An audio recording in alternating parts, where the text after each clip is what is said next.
What's up, YouTube fam, and welcome back to the channel. It's your girl Gabrielle, also known as Gabby, back with another video. Today we're going to be talking about how me and my family went from $0 in our emergency fund to over $20,000, y'all. Crazy story. But we're going to be talking about 5 things we did to get us there, as well as our path forward, calculating some of our emergency fund numbers for the future. So if you are into that, go ahead and stay tuned. First things first, guys, if you are new here, welcome to the channel. My name is Gabrielle. Here on the channel, guys, we are just hyper-focused on debt right now. We're on a debt-free journey where me and my family are paying off debt. We paid off about $23,000 this year, which included paying off our student loan earlier this year in July. Whoop, whoop. And we're just focused on getting to financial freedom, all of those things. So if you're into that, I welcome you to go ahead and hit that subscribe button. I would love to have you in my community. And if you're coming back, welcome back to the channel. I appreciate you guys for continuing to rock with me. And real quick, I have a huge favor to ask for you guys. Go ahead and please hit that like button for your girl, because this is a little bit of a different type of video than I normally do. And I want the YouTube powers to know, that you guys like it and you're watching it so they can push it out to more people. So I would appreciate that very much. Now, let's go ahead and get into the good stuff. I will start off with our insane backstory of how we led up to getting this $20,000 into our emergency fund.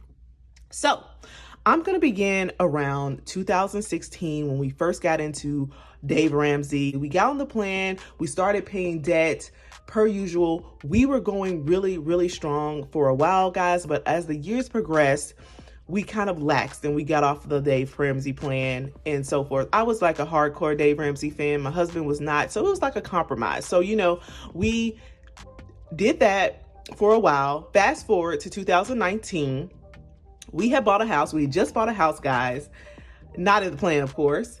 And between closing costs and fees, it drained our emergency fund down to basically like nothing. At this point, we had only 2 children. We had a new house and like no savings. So crazy for us, like a brand new house, no savings. You can't make this up, y'all. So lo and behold, about a month in the house, we find out, surprise, boom, we're pregnant. We're having baby number 3. So just to add, more pressure to us, guys. We had a baby on the way. It was just crazy. So a few months after letting that sink in, I think that was around March, April timeframe, we found out we were having a baby in 2019. Maybe around September, guys, is when I really got serious, more about the Dave Ramsey getting back onto his plan, paying off debt, and so forth. However, at this point, we were in what Dave Ramsey would like to call Stork mode. So Stork mode is when you just stockpile as much money as you can to prepare for the baby in case something goes wrong.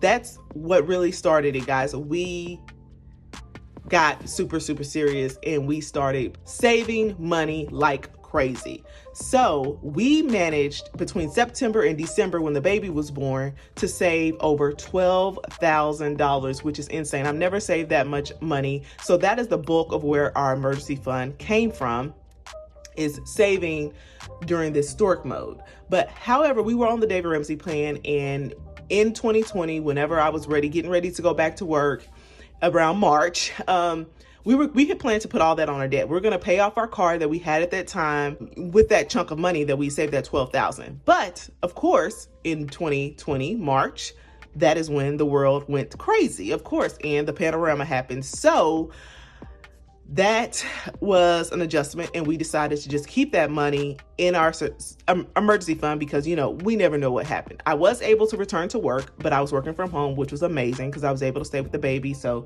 that was fine. And around that time, that's when I got really serious about budgeting, personal finance. I started this YouTube channel, and like I said, we decided to keep that money for our emergency fund. So that was a crazy time. From there, guys, as having this YouTube channel, we have just continuously added to our emergency fund to get it up to this $20,000 mark right now. So that is really just a quick backstory to get us up to where we are. So I wanted to chat about the things we did during that 4-month time period to get us to where we are. Let's get started. So I'm just going to be writing them down and chatting with you guys about what we did. So the first thing is We got on a serious budget. And guys, when I say serious, I mean next level budgeting. I tracked every dollar going in and out of our account and got organized, started understanding exactly where our money was going. The budget, y'all, is the pillar to success when trying to save money or any type of financial plan. So that is like basically, y'all, the foundation of us being able to save that money. We really got on a strict budget. Like I said, that is so important. That was very, very important because I was able to find leaks and where money was going and where we were wasting. So the budget is the first thing we did. We got on a serious budget. I even got my husband involved, who's normally not into like budgeting or anything. But so that was the first thing we did, got on a serious budget. So the next thing we did was we automated our savings. Guys, I am a huge proponent of automating our savings. This saves you so much time. You don't even have to think about it. So when me and my husband had got our serious budget under control and seeing where all the leaks were going, and we knew how much extra money that we had left over, we both set up automatic allotments to come out of our paychecks and go directly to our savings. So that was very good. It takes the worry and the thought out of it. You don't see it. If you don't see it, you don't have the chance to spend it. So if we stuck that money in our account, we would be spending it. So that was a second thing we did. We automated our savings. So the third thing we did, we stored our money in a separate online account. And guys, this is another one that I love to shout from the mountaintops. And by separate, guys, I mean outside of your normal bank or credit union.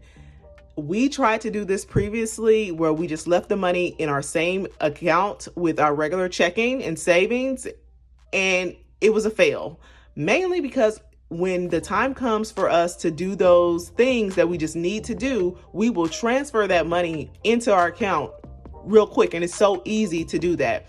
So if you have that money in a different savings account online where you don't have a debit card attached to it, you really don't have that ready access to it. My thoughts on that is out of sight, out of mind. If you don't see it, you don't have quick access to it, you won't be able to use it so quickly. But you do want to have it in an account where, you can if you need to. Like for ours, our savings account, our, emergency fund is in a high yield savings account, and we can like wire money quickly if we need it. So there are so many different bank accounts out there. There's Capital One and I think Ally. Those are two of the really popular ones that I know a lot of people in the personal finance budgeting community use. So that is one of the things we did, was we stored that money in a separate online account where we didn't even see it, and we just let it accumulate. I checked on it about once a month, and that was that. Next, guys, on to number 4. The fourth thing we did, we cut out the non-essentials, y'all. And you know what I mean by that. We cut our lifestyle back like a lot.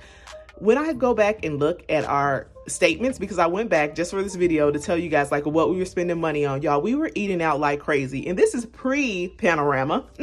So the world was open back then. So we were able to do everything. Y'all, when I tell you we were at Chili's, we were at Benihana on a regular basis. Do y'all know how expensive Benihana is? Like that's $100+ every time we go if we take our kids. So we were at Benihana on a regular, Applebee's, all these dine-in restaurants. It wasn't like McDonald's or Burger King or anything like that. It was like real sit-down restaurants. So we cut that out completely. Like we started cooking at home more. And I think, we had got into the new house too. So we were, more comfortable. So we stopped eating out as much. I think we still ate out, at least once or twice a week, but nothing to the capacity that we were. We didn't have a little baby either at that time. So we were able to freely just go to these places all the time with, our 2 like school-age kids. So we cut our lifestyle back. I cut out a lot of like subscriptions and little nail biter things that sift from your account. So we cut out the non-essentials, we cut our lifestyle back. That was our 4th thing we did. And these are pretty much all the things that we did during that 4-month time period. This 5th one that we're going to talk about is what we've been doing the past year and a half.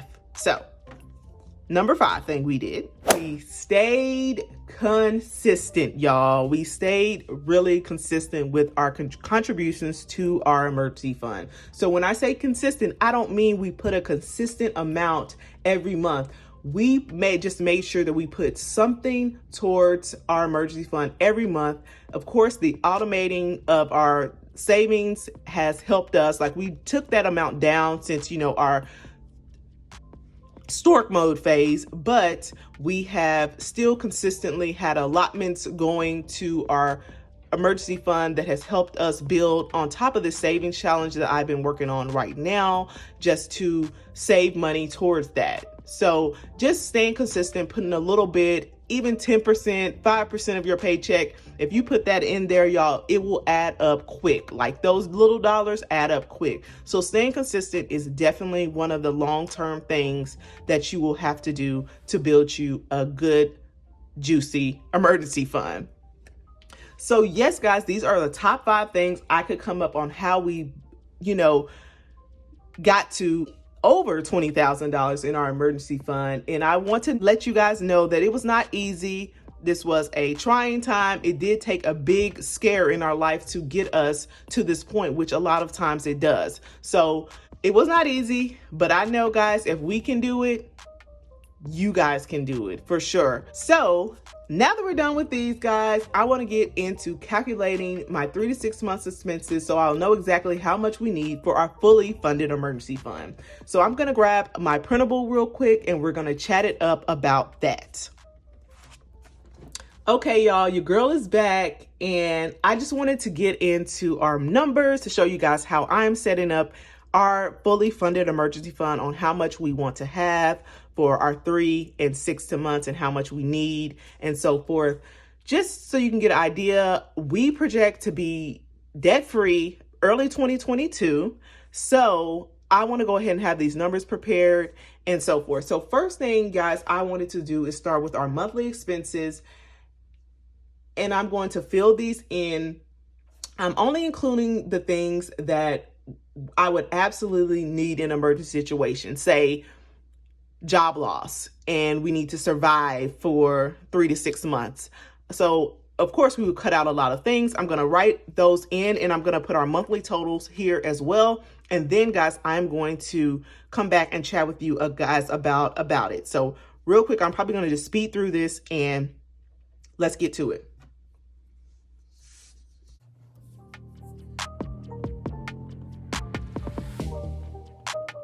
All right, y'all, we got everything written in for the first month, our 1 month expenses. So I wanted to chat with you guys real quick about everything, what we're actually including. Of course, you're going to want to include your mortgage to rent, and we do have an HOA, so we're going to include that. Utilities, guys, I bundled all of our utilities. That is electric, water, water and sewer. What else is in there? Yeah, so electric, water, and sewer is what I included in utilities. I included our phone bill. I actually took our phone bill down a little bit because I will be paying off my phone soon, and I don't plan on getting a new one until I can pay cash for it. I had wanted to get the iPhone 13, but y'all, at this point, do I really need it? No. So my phone works just fine. So no, I'm not getting that. So that will be going down. Internet, y'all, we do have cable and internet, but I feel like if it comes to emergency time in our lives, I'm going to cut out cable and we're just going to need internet, because I feel like we still need internet. So internet will be included. Car insurance, of course, we're going to need car insurance. Life insurance, we're going to need to continue to pay that. Childcare, I should put a little asterisk by this, because if I'm not working or my husband's not working, we probably won't continue to pay for childcare, but we're going to just include that for the time being. Security, we definitely going to continue to need security. And I did include our car loan too, because we are still paying on that right now, but eventually, that'll drop off and we can deduct that amount from our emergency fund as well. Next is going to be subscriptions. And we normally pay more than this for subscriptions. If you watch any of my monthly budgets, I think we pay like $95, but we're going to cut those subscriptions down to like $50, where we're basically going to cut down as much as we can on those. So next is going to be food. We're definitely going to slice our food budget down, guys, and we're just going to have groceries only. And for our groceries, we normally spend around $800 a month. That includes our household and toiletries as well. So $800 is what we're going to keep for that. Gas is going down. We shouldn't be driving too much. We don't need to go anywhere during those times. So we're going to keep that at $150. Personal, I still wanted to give me and my husband some personal money just to keep us from going crazy. So we have $100. And I heard that from many people that you still, even when you're going through trying times, you still want to keep a little bit of something for yourself. So $100 is what I'm putting to personal, and miscellaneous is going to be $200. These are for those unforeseen things that come up. You know, you might need medicine, you might need this. One thing that I'm not including, guys, is like sinking funds, investing, or any of those type of things that I normally have in my regular budget, because at that point, you know, I'm not going to need to do all that when I am on a strict budget. So once we total all of these up, y'all, we get $5,387 for our 1 month emergency fund. So of course we have that. We have 20,000, over 20,000 right now. So we have about, I think about, that puts us probably at about 4 times that. So we're almost at 4 months. So let's go ahead and calculate our 3 months totals real quick. I'm going to scribble those in for you guys. I do have my cheat sheet here, so don't think I just added this up in my head, because I could never. So let's go ahead and get into our 3 months, and I'm going to fill that in for you guys real quick.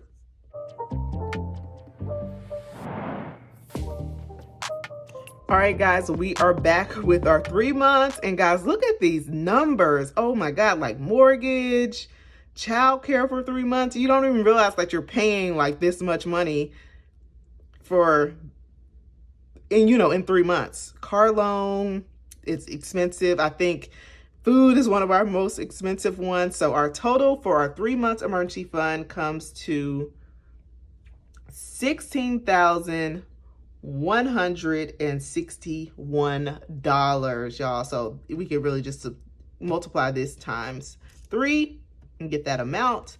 So that is what we need for our 3 months emergency fund. We are over that, so we do have at least 3 months. So I think we're at, if we have a little bit over 20,000, that would put us not quite at 4 months. So we're not quite, I thought we were at 4 months. So we're not quite at 4 months. So it is what it is. So let me go ahead and fill in 6 months, because this is going to be interesting to see how much that is, which is crazy. So I'm going to fill that in real quick, and we're going to come back and chat about it all. Okay.